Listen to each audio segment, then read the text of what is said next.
You've read the title, you've read the description, so you know what this video is about. And I'm putting captions over there, can you see, to explain what I'm doing. So, I am now going to talk about, what should I talk about? I guess I'm going to talk, or you could put it as I'm going to vent about student governments in schools. See, I always thought student governments were supposed to fight for students' rights or something.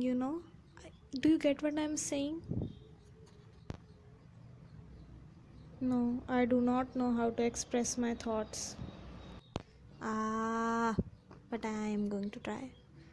So that was my view of student governments. But I discovered when I was made a prefect that they are just glorified servants and servants who do not get any money.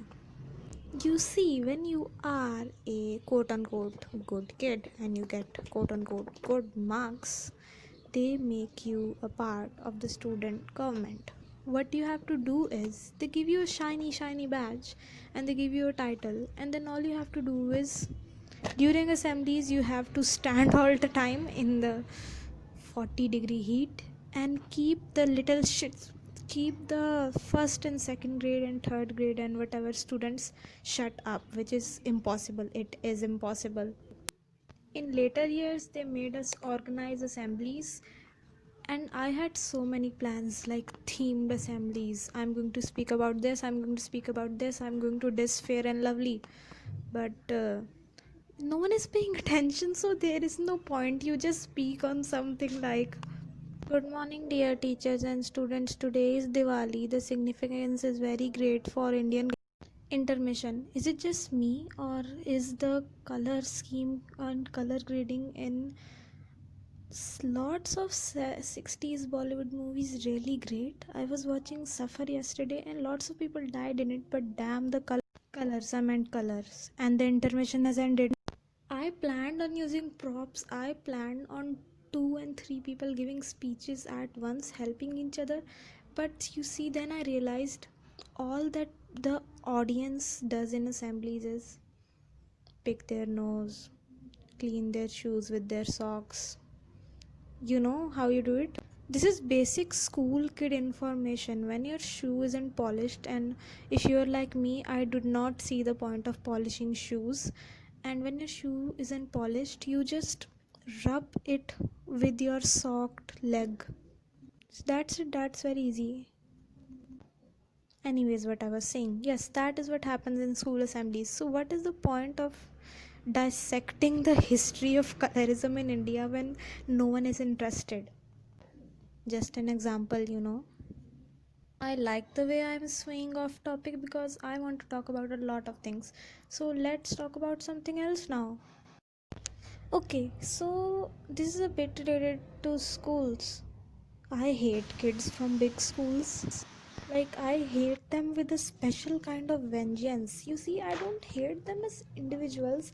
I've met lots of people from big schools who are really nice, but I've also met people who are really disgusting. But anyways, I hate the big school kids as a group, the way they act when you're standing in a line waiting to appear in the second level of your English Olympiad, and then there's this girl evidently from a big school because you see her uniform, and she's just side-eyeing you like, why, what did I do wrong?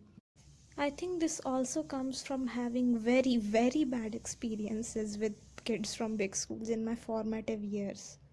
Or is it formative? Formation. So it must be formative. But English doesn't work like that. That shit has no rules. And they always act like they're better than you because.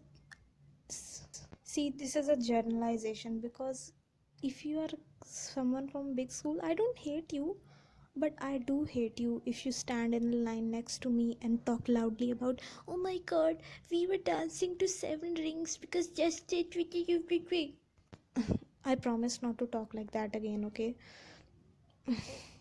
My past hateful thoughts came out of me.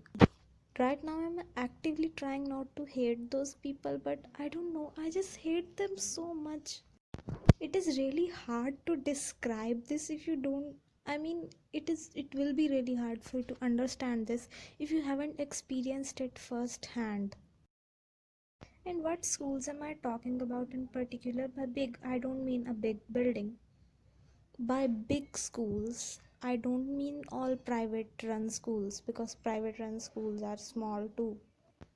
I mean, you can count. I mean, in India, if a school has either the name Saint, Convent, or both in its name, it is going to be a big school with snobby kids. I'm so sorry for hating you. And this is not a dig at religious people, because it is really weird, because in the West, convent schools are, you know, associated with having strict rules, but here convent schools are associated with having bad kids.